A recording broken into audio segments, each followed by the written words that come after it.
Welcome to the 260 Journey. Today we're on Matthew chapter 21. We're so excited that you're joining with us as we go through the New Testament in 2019. John Calvin said these words: "To know God as the master and bestower of all good things, who invites us to request of him and still not go to him and ask of him, this would be as little profit as for a man to neglect the treasure buried and hidden in the earth in his backyard, and he had the map printed out on where to find that treasure." Jesus gave us a map, and it's called prayer. Right after Jesus spoke to a fig tree in Matthew because it had no fruit on it and it saw it withered up, the marveling disciples said, How did you speak to that thing that was not producing fruit and something happened? And then these two treasure map verses come up. Let me read them to you. Matthew 21:21. "And Jesus answered and said, Truly I say to you, if you have the faith and do not doubt, you will not only do what was done to the fig tree, but even if you say to this mountain, be taken up and cast into the sea, it will happen." And here's verse 22. "All things you ask for in prayer, believing, you will receive." Think about that. All things you ask in prayer, believing, you will receive.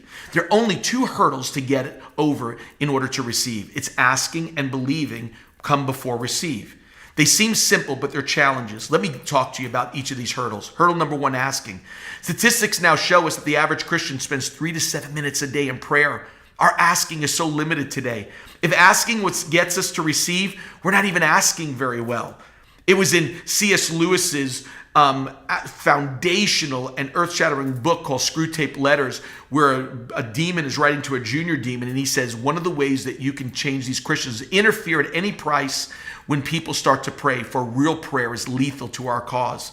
F.B. Meyer said it like this: "The greatest tragedy of life is not unanswered prayer, but unoffered prayer." We need to ask. Let's make a commitment to fight business and get to prayer and get to asking. Hurdle number two, right before receiving, is believing. There's a difference between believing someone and believing in someone. The first one deals with existence, but the second one deals with character and who they are. To have faith in God is to believe that he is, but it's also to believe who he said he is. Suppose you tell a friend that you have faith in her. What does that mean? It means two things. First, you're sure that that person you are talking to actually exists, but the most important, you're convinced they're trustworthy. You can believe what she says and trust in her character. Believing in prayer and believing who God said he is so important. That's what faith is. Faith honors God.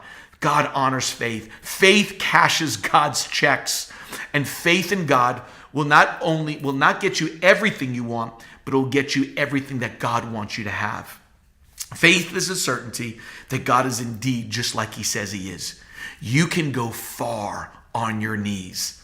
W.A. Criswell was one of the great Baptist pastors in Dallas, Texas, and reminds us these important words: "We go further on our knees than by any other way. There are 1,000 mistakes we would never make if we took time to pray. Hasty decisions we wouldn't follow after. Hot and intemperate remarks we would not make. False goals we would not pursue, and lost souls that we never win because we've never prayed.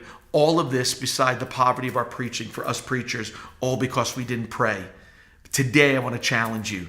Let's ask and let's do it believing, and then we will begin to see receiving take place in our lives. That's the treasure map of prayer. God bless you, and thanks for joining the 260 Journey.